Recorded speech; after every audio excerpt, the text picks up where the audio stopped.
Be a man, you must be Mulan. Halloween. Testosterone shoot through the roof.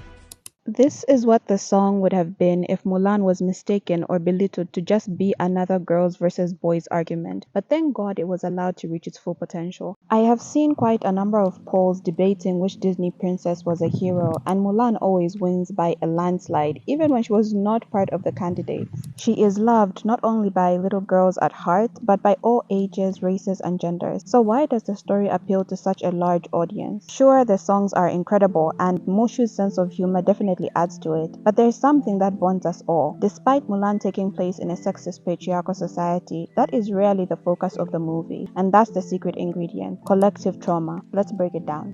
One man may be the difference between victory and defeat. The movie starts off by the Huns invading the Great Wall at the northern border, so the general proceeds to inform the emperor and advises that his troops should surround the palace. Despite his useless advisor, the emperor decides instead that the troops should protect his people and they should get new recruits from among the citizens. The general argues that his troops are quite capable, but the emperor replies, "A single grain of rice can tip the scale. One man can be the difference between victory and defeat." This is a very important statement, not only because of how poetic it is, but because it is the first time we hear the word man. So was it a mistake that just then we pan over to our first glimpse of Mulan, a woman? Not at all. In fact, this is one of the greatest foreshadowing moments in cinematic history, and not for the obvious reason that she was the one who tipped the scale in their favor. Many believe this cinematic choice was a big FU to the emperor and the system because it was a woman instead who saved them, but not at all. This scene change was intentional and literal because Mulan was literally the man. In the context of the movie Mulan, there are two versions of the words man and girl. The first is a label based on gender. They're disgusting. No, they are men. The second, however, is defined by characteristics one possesses. It brings honor and it had to be earned.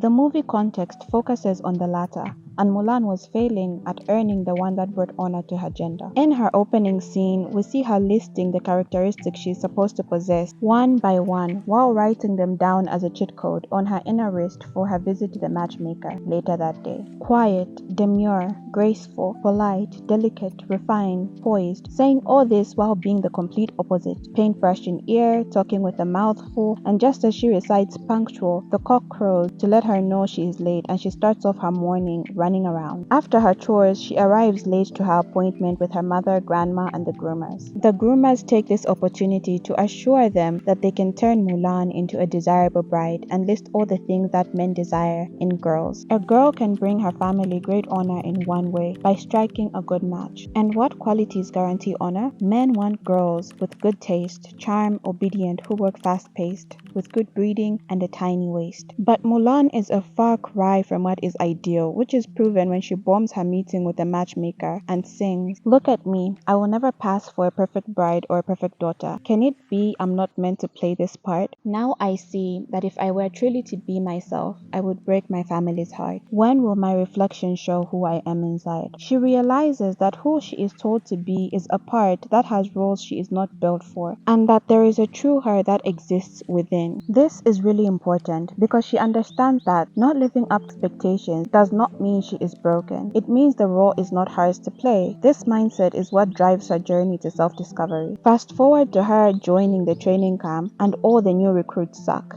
As they should. None of them have ever done this before, and Mulan is the bottom of the barrel. In disappointment, General Shang sings, "Did they send me daughters when I asked for sons? Was this a disrespect to daughters? Maybe, but if we follow context, then not so much. Being a daughter is not wrong, but being a daughter in the battlefield is. A daughter's characteristics were made for home, while a son's were made for war. One cannot be violent in a home, and one cannot be soft on the battlefield." He was calling them soft in the wrong place. Then he sings, "Somehow I'll make a man out of you." Wait, but aren't they already men? No, he goes on to sing about what makes a man. "Tranquil as a forest or a fire within. Once you find your center, you are sure to win. You must be swift as the coursing river, with all the force of a great typhoon, with all the strength of a raging fire, and as mysterious as the dark side of the moon." Absolutely nothing to do with gender. This is proven in the montage because according to these characteristics, Mulan is the first to become a man man and also becomes the best man. Mannerisms that were seen as weaknesses or overlooked were now her strength, like in her first scene when she made her dog help with distributing animal feed, or when she had already brought a spare cup for her father's tea in case the first one broke, or her impulsivity to join the army in order to save her ailing father. It was this thinking outside the box and thinking on her feet and impulsive bravery that saved China. It is only after a holistic look at the movie that you realize by girl they meant nurturer and by man they meant warrior. You realize that the only thing that is sexist, not about the society, but about the story, is that only biological males are allowed to pursue the journey to manhood. And reasonably so. At a time where human labor was mandatory for economic growth, wars were rampant, and ailments were prevalent, girls who are the ones who give birth, take care of the young, and on average have weaker muscle mass, became synonymous with nurturer, and men who on average were taller and stronger and more impulsive fell into mostly labor, defense, and became synonymous with warrior. So the breeding of men and women was focused on creating a yin for every yang, balance, which meant the society would be in harmony. So Mulan was not fighting to break a system that worked at the time. She wanted to improve it, stretch out the kinks. Mulan had a lot of nurturer in her. She was caring, soft, kind, very mindful, very demure. But she also had a lot of warrior, thinking outside the box, very impulsive and very brave. Mulan was trying to demonstrate lesson number 1, the first musical number in Mulan Part 2. Yes, in regards to people, one can be yin and another can be yang, and as opposites balance each other out. But she teaches the kids that yin and yang both exist in individuals as well. Softness and hardness can both exist within you. This is the concept Mulan demands is acknowledged. I personally know a woman who is mostly nurturer, and she is a great mom, great partner, great cook, very creative, and so many call her mom, and she is so fulfilled. I also know a woman that is mostly warrior. Because of a supportive father in a patriarchal society, she has gone on to become the first female CEO in a male-dominated sphere and mentors so many. She is fulfilled too. So this is what Mulan teaches us, regardless of who you are, to not belittle or put on a pedestal any part of yourself. It is to look for yourself and accept who you are built to be entirely, flaws and all, because you might come to find that they were never flaws at all. Never be ashamed or dim yourself down because you don't fit into a role you were not built for. Like and subscribe.